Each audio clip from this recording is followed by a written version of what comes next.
ఎన్నికల సందర్భంగా 6 లక్షల కోట్ల రూపాయల అప్పు ఉందని మేమంటే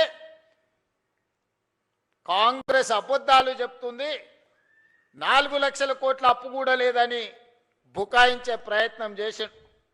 సరే అరాకొరా ఏమైనా చంద్రశేఖరరావు గారు అప్పు చెప్తుండేమో అని బాధ్యత చేపట్టిన తర్వాత ఆర్థిక మంత్రిగా బాధ్యత తీసుకున్న బట్టి విక్రమార్క గారికి మొట్టమొదటి మంత్రివర్గ సమావేశంలో నేను ఒక మాట చెప్పిన, మంత్రులందరి అనుమతితో, అసలు పూర్తిగా మన రాష్ట్రం ఎంత అప్పు ఉంది, ఏ విధమైన అప్పు ఉంది, ప్రభుత్వం ప్రత్యక్షంగా తెచ్చుకున్న అప్పేంది, వివిధ కార్పొరేషన్ల మీద తెచ్చుకున్న అప్పేంది, వివిధ శాఖల మీద తీసుకొచ్చిన అప్పేంది, ఎన్ని రకాల అప్పులు తెలంగాణ రాష్ట్ర ప్రభుత్వం మీద ఉన్నాయో లెక్కలు తీయండి. ఆర్థిక శాఖలో పనిచేస్తున్న అధికారులను పిలిచి కూర్చోబెట్టండి. ఒక శ్వేత పత్రాన్ని శాసనసభలో ప్రవేశపెట్టి తెలంగాణ ప్రజలకు పూర్తి వివరాలు అందిద్దామని మేము ప్రయత్నం చేసినాం. ఇక తవ్వుతున్న కొద్దీ గుట్టల కొద్దీ అప్పులు బయటపడ్డాయి. అప్పులే కాదు, అందిన కాడికల్లా చేబదులు తీసుకొచ్చి 7 తారీఖు నాడు నేను బాధ్యత తీసుకొని ఆఫీస్కి వచ్చి చీఫ్ సెక్రటరీ గారిని పిలిచి ఈ నెల మీ జీతం వచ్చిందా అని అడిగిన. మా జీతం ఎక్కడిది సార్, నెల చివరికి కానీ వచ్చే పరిస్థితి లేదు, అది కూడా ఇన్స్టాల్మెంట్లలో ఇస్తున్నారు సార్. వెనకటికి ఎప్పుడో మేము టీవో ఫ్రిడ్జో కొనుక్కునేది ఇన్స్టాల్మెంట్లలో, ఇప్పుడు మా ప్రభుత్వ ఉద్యోగులకు 7 లక్షల మందికి మాకు ఇన్స్టాల్మెంట్లలో జీతాలు ఇస్తున్నారని చెప్పాడు. అదేందా ధనిక రాష్ట్రం, ప్రభుత్వ ఉద్యోగులకు కూడా జీత భత్యాలు ఇవ్వలేని పరిస్థితి అంటే ఇది ఇయ్యాలిగా సార్, ఆయల్లటి నుంచి గిట్లనే ఉంది.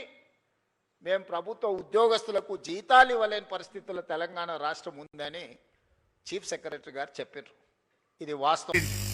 మళ్ళీ తెలంగాణ ముఖ్యమంత్రిగా కేసీఆర్ గారు ప్రమాణ స్వీకారం చేయగానే కరీంనగర్కే కాదు రాష్ట్రానికే త్రాగునీరు అందించే మిషన్ భగీరథను తెచ్చారు.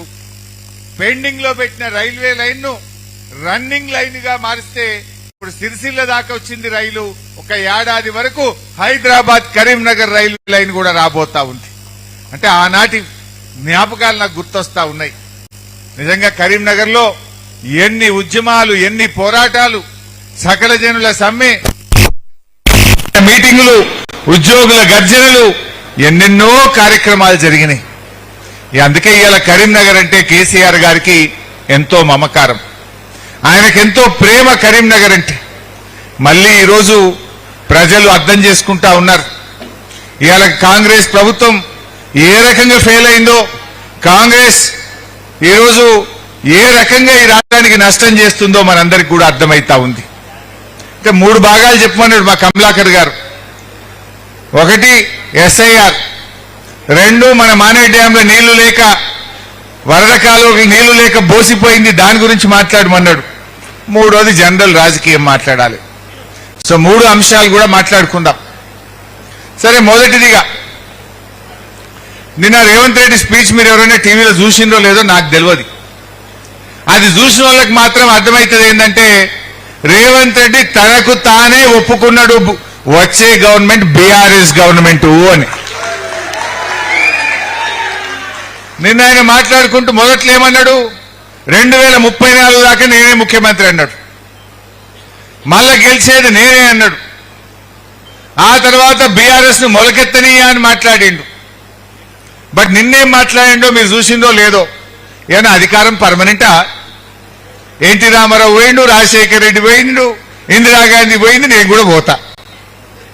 అధికారం నాకు పర్మనెంట్ కాదు అని మాట్లాడిండు.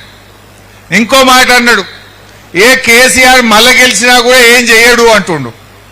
అంటే అసలు మొలకెత్తని అన్నోనివి, 34 దాకా నేనే అన్నోనివి, కేసీఆర్ గెలిచినా ఏం చెయ్యడు అనేదాకా వచ్చినవంటే నీ ఓటమి నీకు బాగా మనసున పట్టింది.